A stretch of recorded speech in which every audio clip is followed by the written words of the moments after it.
Hello students, welcome to Students Teacher Channel. இந்த வீடியோவில் நம்ம 9th ஸ்டாண்டர்டில் 5th லெசன் மேக்னட்டிசம் அண்ட் எலக்ட்ரோமேக்னட்டிசம் பார்க்க போகிறோம். ஆல்ரெடி இந்த லெசனில் நம்ம ப்ரீவியஸாக மேக்னட்டிசம் பற்றி பார்த்தோம். ஃபுல்லாக என்னெல்லாம் பார்த்துருக்கோம் இந்த லெசன்லனா மேக்னெட்டிக் ஃபீல்டுனா என்னென்னு பார்த்தோம், right? And magnetic field lines, magnetic flux density, so இந்த டேர்ம்ஸ்லாம் நம்ம பார்த்தோம். இப்போ நம்ம magnetic effect of current, so magnet and கரண்ட்டையும் நம்ம மெர்ஜ் பண்ணும்போது நமக்கு என்ன எஃபெக்ட் இங்கே ஒரு புதுசாக ஏதாவது ஒரு நியூ அப்ளிகேஷன்ஸ் இங்கே ஃபார்ம் ஆகுது. இது electro magnetism, magnet plus current. So இந்த மேக்னெட்டிக் எஃபெக்ட் ஆஃப் கரண்ட்டில் ஒரு பெரிய சயின்டிஸ்ட்டு தான் இங்கே ஹீரோவாக ஆக்ட் பண்ணுறாரு. ஸோ அவர் பேர் ஹான்ஸ் கிறிஸ்டியன் ஆஸ்டட். ஸோ அவர் எந்த இயரில் இந்த இன்சிடெண்ட் நடந்துச்சுன்னா 21st April 1820 ஹான்ஸ் கிறிஸ்டியன் ஆஸ்டட் அப்படிங்கிற ஒரு scientist doing demonstrate to the students about electric circuit. ஒரு கிளாஸ் ரூம் அட்மாஸ்பியர் தான், ஒரு லெக்சர் கொடுத்துட்டு இருந்தாங்க. அந்த லெக்சர் எதை பற்றி இருந்துச்சுன்னா எலக்ட்ரிக் சர்க்யூட் பற்றி லெக்சர் இருந்துச்சு. ஸோ அந்த எலக்ட்ரிக் சர்க்யூட்டு நமக்கு என்ன தெரியும், எலக்ட்ரிக்கல் சர்க்யூட்னாலே அங்கே கனெக்டிங் ஒயர்ஸ் இருக்கும், பேட்ரி, ரெசிஸ்டன்ட், கீ, இதெல்லாமே இம்பார்ட்டன்ட். ஸோ அதை ஸ்விட்ச் ஆன் பண்ணி ஸ்விட்ச் ஆஃப் பண்ணி அவங்க டெமான்ஸ்ட்ரேட் பண்ணுறாங்க. ஸோ அப்போது அங்கே ஸ்விட்ச் ஆன் பண்ணி ஆஃப் பண்ணும்போது சம்திங் ஹேப்பன், சிக்னிஃபிகண்ட் நடந்ததை ஆஸ்ட்ரேட் என்ன பண்ணியிருக்காரு, அண்டர்ஸ்டாண்ட் பண்ணியிருக்காரு. அவர் அப்சர்வ் பண்ணதில் அந்த இதுதான் அந்த டேபிள் அப்படின்னு சொன்னால், இந்த டேபிளில் தான் டெமான்ஸ்ட்ரேட் அப்படின்னா என்னென்னா எக்ஸ்பிளைன் பண்ணுவாங்க, செஞ்சு காட்டி எக்ஸ்பிளைன் பண்ணுவாங்க. ஸோ அப்போது இந்த டேபிளில் ஒரு கார்னரில் மேக்னெட்டிக் கேம்பஸ் இருந்திருக்கு. மேக்னெட்டிக் கேம்பஸ் எப்போல்லாம் அவர் ஸ்விட்ச் ஆன் பண்ணுறாங்களோ அப்போ அந்த மேக்னெட்டிக் கேம்பஸில் டிஃப்ளக்ஷன் இருக்கிறத பார்த்தாங்க. ஸோ அப்போ தான் இங்கே ஒரு சிக்னிஃபிகண்ட் ஹேப்பன் நடந்திருக்கு அப்படிங்கிறத அங்கே இருக்க ஸ்டூடெண்ட்ஸ் யாருமே நோட்டீஸ் பண்ணலை. ஸோ ஆஸ்டட் என்ன பண்ணார், இந்த எக்ஸ்ப்ளனேஷனையும் கொடுத்துட்டு இதையும் அவங்க நோட்டீஸ் பண்ணாங்க. ஸோ அப்போது needle of magnetic campus deflected whenever he switched on the circuit. எப்போல்லாம் அவர் ஸ்விட்ச் ஆன் பண்ணுறாரோ அப்போ அந்த மேக்னெட்டிக் கேம்பஸில் இருக்க நீடில் என்ன ஆகுன்னா டிஃப்ளெக்டட் ஆகிட்டே இருக்குது. So he conducted many experiment magnetic effect of current. அப்போ இது எங்கேயோ ஏதோ ஒரு புதுசாக ஒரு விஷயம் நடக்குது அப்படின்னு சொல்லிட்டு நிறைய எக்ஸ்பிரிமெண்ட்டை டிஃப்ரெண்ட்டாக எக்ஸ்பிரிமெண்ட் பண்ணுறாங்க. ஸோ அதுலேருந்து நமக்கு ஒரு எக்ஸ்பிரிமெண்ட்டை கொடுத்துருக்காங்க. ஸோ அவங்க பண்ண எக்ஸ்பிரிமெண்ட் என்ன அப்படின்னா, ஒரு கண்டக்டிங் ஒயர், கரண்ட்டு கேரி பண்ணக்கூடிய ஒரு கண்டக்டர்னு எடுத்துக்கிட்டாங்க. ஸோ அது என்ன பொசிஷனில் வச்சாங்கன்னா நார்த்து சவுத்து டைரக்ஷனில் ப்ளேஸ் பண்ணாங்க. அதுக்கு XY அப்படின்னு ஒரு நேம் பண்ணாங்க. அண்ட் அது மட்டும் இல்லை, ஒரு கரண்ட் கேரிங் கண்டக்டர் மட்டும் இருந்தால் பத்தாது, அதில் கரண்ட்டு ஃப்ளோ ஆகணும். எப்போ கரண்ட்டு ஃப்ளோ ஆனுச்சோ அப்போ தான் அங்கே சேஞ்சஸ் நடந்தது அப்சர்வ் பண்ணாங்க ஆஸ்டட். ஸோ அதுக்கு ஒரு சர்க்யூட்டை ஃப்ரேம் பண்ணுறதுக்கு நமக்கு என்னெல்லாம் தேவைன்னு தெரியும். ஒரு கீ, ரெசிஸ்டன்ட் அண்ட் பேட்ரி, இதை யூஸ் பண்ணி கனெக்டிங் ஒயர்ஸை யூஸ் பண்ணி கனெக்ட் பண்ணிட்டாங்க. ஓகேவா? ஸோ இந்த எண்டில் ஏபி அப்படின்னு சொல்லிட்டு அந்த ஒயரோட மேலேயும் ஒயரோட கீழேயும் 2 மேக்னெட்டிக் கேம்பஸை யூஸ் பண்ணுறாங்க. ஸோ மேக்னெட்டிக் கேம்பஸ் யூஸ் பண்ணுறாங்க. அப்போது கீ ஓப்பனில் இருக்குது. ஒரு எலக்ட்ரிக் சர்க்யூட்டில் கீ ஓப்பனில் இருந்துச்சுன்னா does not flow any current, எந்த கரண்ட்டுமே ஃப்ளோ ஆகாது. அப்போது இந்த நீடில், இந்த மேக்னெட்டிக் கரண்ட்டு கேரி பண்ணக்கூடிய இந்த கண்டக்டன்ஸ் என்ன டைரக்ஷனில் இருக்கோ சேம் டைரக்ஷன்லேயே இருக்கும். இது நார்த் டைரக்ஷனில் தான், நார்த் சவுத் டைரக்ஷனில் தான் அந்த ஒயரை ப்ளேஸ் பண்ணியிருக்காங்க. இந்த மேக்னெட்டில் இருக்கக்கூடிய நீடும் எந்த டைரக்ஷனில் தான் இருக்குதுன்னா நார்த் டைரக்ஷனில் தான் இருக்குது. So case number 1. Case number 2க்கு, ஸோ இந்த மாதிரி இருக்கா, நான் கரண்ட்டை ஆஃப் பண்ணும்போது இந்த மாதிரி இருக்கா பார்க்குறீங்களா அப்படின்னு அந்த எக்ஸ்பிரிமெண்ட்டை செஞ்சு காட்டி தான் அவங்க ப்ரூஃப் பண்ணியிருக்க முடியும். ஸோ அகெயின் XY அப்படிங்கிற ஒரு கரண்ட் கேரிங் கண்டக்டர் எடுத்துட்டாங்க. அதில் மேக்னெட்டிக் கேம்பஸ் யூஸ் பண்ணாங்க, ஏபி ஆஸ் வெல் அஸ் இங்கே இருக்க மாதிரியே தான். பட் இங்கே இதில் என்ன டிஃப்ரெண்ட்டாக இருக்குன்னா, அங்கே கீ ஓப்பனில் இருந்தது, இங்கே கீ க்ளோஸ்டில் இருக்குது. கீ ஓப்பனில் இருந்தால் கரண்ட்டு ஃப்ளோ ஆகாதுன்னு சொல்லியிருக்கேன். ஸோ கீ இங்கே க்ளோஸ்டில் இருக்குது. இந்த சர்க்யூட்டில் கரண்ட் ஃப்ளோ ஆகுது அண்ட் கரண்ட் வந்து ஃப்ளோ ஆகுது. கரண்ட் எப்போதுமே பாசிட்டிவ் டெர்மினல்லேருந்து நெகட்டிவ் டெர்மினல் தான் போகும். பிகாஸ் பாசிட்டிவ் டெர்மினல் வந்து ஹை பொட்டன்ஷியல் இருக்குது. ஸோ ஹை பொட்டன்ஷியலில் தான் லோ பொட்டன்ஷியல் போகும். இந்த small line is represented by negative terminal, the long line represented by positive terminal. இது நமக்கு நல்லாவே தெரியும். ஸோ ப்ளஸ்லேருந்து மைனஸ்க்கு போகுது. இப்போ ஃபைனலி இந்த கரண்ட் கேரிங் கண்டக்டரில் எலக்ட்ரிக் கரண்ட்டு ஃப்ளோ ஆகுது. That means flow of electrons, எலக்ட்ரானோட ஃப்ளோ இருக்குது.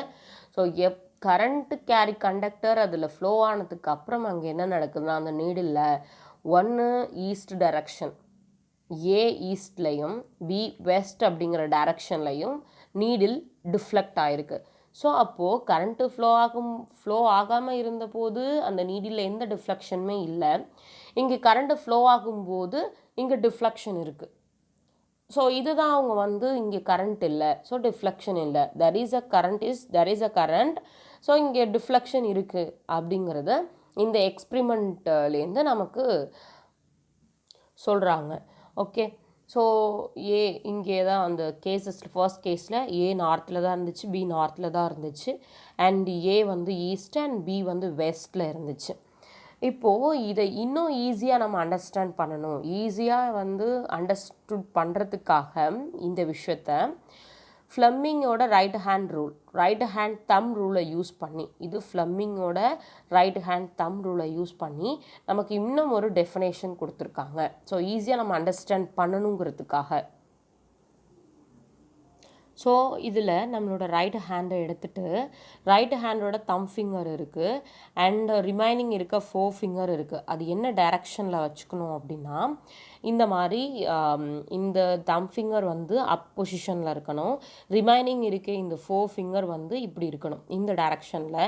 இதுக்குள்ளே நம்ம வந்து ஒரு கரண்ட் கேரிங் கண்டக்டரை நம்ம ப்ளேஸ் பண்ணி வச்சுருக்கோம் அப்படின்னா, அவங்க என்ன சொல்கிறாங்கன்னா, இந்த தம் ஃபிங்கர் இருக்குல்ல, இந்த தம் ஃபிங்கர் கரண்ட் கேரி பண்ணக்கூடிய டைரக்ஷனையும் ரிமைனிங் இருக்க இந்த 4 ஃபிங்கர்ஸ் மேக்னெட்டிக் ஃபீல்டோட டைரக்ஷனையும் நமக்கு ரெப்ரசன்ட் பண்ணுறதா சொல்கிறாங்க. ஸோ இதுதான் வந்து ஃப்ளெமிங்கோட ரைட் ஹேண்ட் ரூல்.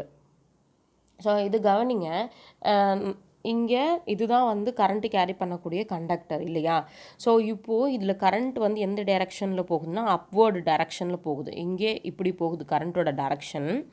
நம்ம கரண்ட்டோட டைரக்ஷன் அந்த இப்படி அப்வர்ட் டைரக்ஷனில் போகுது. இதுதான் நம்மளுடைய தம்ப் வந்து up position, the direction of current. Remaining இருக்க other 4 fingers direction of magnetic field.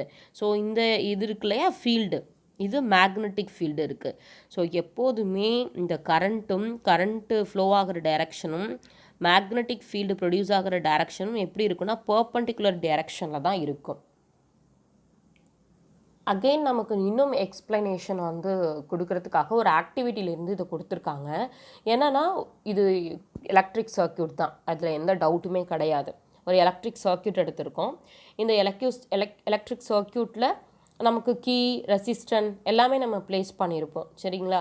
So நான் வந்து பேட்ரி மட்டும் போட்டிருக்கேன். இதில் கீ இருக்கணும், ஏன்னா உங்களுக்கு தெரியும் கீ வந்து க்ளோஸில் இருந்தால் மட்டும்தான் கரண்ட்டு ஃப்ளோ ஆகும். கீ இருக்குது, க்ளோஸில் இருக்குது, பேட்ரி இருக்குது, ரெசிஸ்டன்ட் இருக்குது. ஸோ அந்த மாதிரி ஒரு ப்ராப்பரான எலக்ட்ரிக் சர்க்யூட்டை நம்ம வந்து ப்ளேஸ் பண்ணியிருக்கோம். தென் அதில் ஒரு கார்ட்போர்ட் ஷீட் எடுத்திருக்காங்க. கார்ட்போர்ட் ஷீட் எடுத்து அதில் அட்டாச் பண்ணியிருக்காங்க. இது கரண்ட்டு கேரி பண்ணக்கூடிய கண்டக்டிங் ஒயர்ஸ் இது எல்லாமே. இப்போ வந்து இப்போ கரண்ட்டு ஃப்ளோ ஆகுது. கரண்ட்டு ஃப்ளோ ஆனால் என்ன பண்ணும், அந்த கரண்ட்டு கேரி பண்ணக்கூடிய கண்டக்டரை சுற்றி மேக்னெட்டிக் ஃபீல்டு ப்ரொடியூஸ் ஆகும். ஸோ அந்த மேக்னெட்டிக் ஃபீல்டை நம்மளால் பார்க்க முடியுமா? It just felt.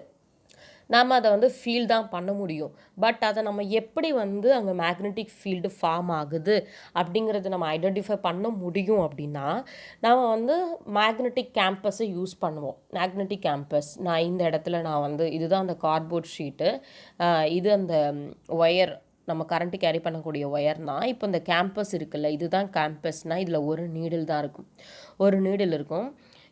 இப்போ நான் என்ன சொல்கிறேன், இந்த ஃபீல்டில் மேக்னெட்டிக் ஃபீல்டு இருக்குது இந்த ஏரியாவில் அப்படின்னு நான் சொல்கிறேன். ஏன்னா இந்த ஒயர் இருக்குது, கம்பி, it's a metal, current carry பண்ணக்கூடிய ஒரு கண்டக்டர், இதை சுற்றி மேக்னெட்டிக் ஃபீல்டு ஃபார்ம் ஆகுதுங்கிறது தான் ஆஸ்ட்ரோட் சொன்ன ஒரு எக்ஸ்ப்ளனேஷன். ஸோ அப்போது இது என்ன பண்ணுறாங்கன்னா, ஒரு கார்ட்போர்ட் ஷீட் எடுத்து ஒரு டிராயிங் போடுறாங்க. இந்த கார்ட்போர்ட் ஷீட் மேலே இந்த மேக்னெட்டிக் கேம்பஸை இங்கே ப்ளேஸ் பண்ணுறாங்க. இந்த நீடில் ஒன்ஸ் டிஃப்ளெக்ட் ஆகி ஒரு பாயிண்டில் வந்து ப்ளேஸ் ஆகும். அந்த பாயிண்டில் ஒரு பாயிண்ட்டை நோட் பண்ணிக்கணும். ஸோ அகெயின் இந்த மேக்னெட்டை இந்த பாயிண்ட்டோட எண்டில் யூஸ் பண்ணி எண்டில் வச்சு நீடில் எங்கே இருக்குது. ஸோ இதே மாதிரி பண்ணும்போது நமக்கு இந்த மாதிரி டாட்னு ரவுண்ட் ஷேப்பில் கிடைக்கும். ஸோ இதை நம்ம ஜாயின் பண்ணணும். So next different radius, other radius நம்ம பார்க்கும்போது இந்த மாதிரி டிஃப்ரெண்ட் பாயிண்ட்ஸில் வந்து பாயிண்ட் அவுட் பண்ணி இது அடுத்த ரேடியஸை ஃபார்ம் பண்ணும். ஸோ அந்த ட்ராயிங் தான் நான் இங்கே போட்டிருக்கேன். அது எந்த டைரெக்ஷனில் நமக்கு கிடைக்குதுன்னா ஆன்டி கிளாக்வைஸ் டைரெக்ஷனில் இருக்குது. இந்த மாதிரி ஹேண்ட் நம்ம யூஸ் பண்ணோன்னா அது ஆன்டி கிளாக்வைஸ் டைரெக்ஷனில் இருக்கும். கிளாக்வைஸ் டைரெக்ஷன் வேணும் அப்படின்னா நம்ம வந்து என்ன பண்ணிக்கணும், இந்த மாதிரி அப்படியே நம்மளோட ஹேண்டை வந்து இப்படி வச்சுக்கணும். ஆப்போசிட் டைரெக்ஷனில் நம்ம யூஸ் பண்ணோம் அப்படின்னா இதுக்கு அப்படியே ஆப்போசிட் டைரெக்ஷனில் நம்ம வச்சுருந்தோம். இந்த தம் ஃபிங்கர் கீழே இருந்துச்சுன்னா அது கிளாக்வைஸ் டைரெக்ஷனில் இருக்கும். நவ் இப்போது ஆன்டி கிளாக்வைஸ் டைரெக்ஷன். ஒரு கார்ட்போர்ட் ஷீட் எடுத்திருக்கோம். இதில் நம்ம ஃபெல்ட் பண்ண மேக்னெட்டிக் ஃபீல்டை மேக்னெட்டிக் கேம்பஸை யூஸ் பண்ணி நம்ம ஒரு ட்ராயிங்கை ட்ரான் பண்ணியிருக்கோம். ஸோ இதுலேருந்து நமக்கு மேக்னெட்டிக் ஃபீல்டு கரண்ட்டு கேரி பண்ணக்கூடிய கண்டக்டரை சுற்றி ஃபார்ம் ஆகுதுங்கிறத அண்டர்ஸ்டாண்ட் ஈஸியாக பண்ண முடியுது. ஸோ இதுதான் நம்ம ரைட் ஹேண்ட் தம்ப் ரூல்னு பார்க்குறோம். ஓகே, இப்போ என்ன சொல்கிறாங்கன்னா இந்த மேக்னெட் இருக்குதுன்னு சொல்கிறீங்கல்ல, இந்த மேக்னெட்டில் எவ்வளோ ஸ்ட்ரென்த் இருக்குது, எவ்வளோ ஸ்ட்ரென்த் ஆஃப் மேக்னெட், அதோட ஸ்ட்ரென்த்து எதை டிபெண்ட் பண்ணியிருக்குன்னா the strength of the magnetic field at a point due to current carrying wire depends. First point current in the wire. Current in the ஒயர்னால் நீங்கள் அந்த பேட்டரியிலேருந்து எவ்வளோப்பா கரண்ட்டை கொடுக்குறீங்க, எவ்வளோ ஆம்பியர் கரண்ட்டை நீங்கள் இதில் கொடுக்குறீங்க.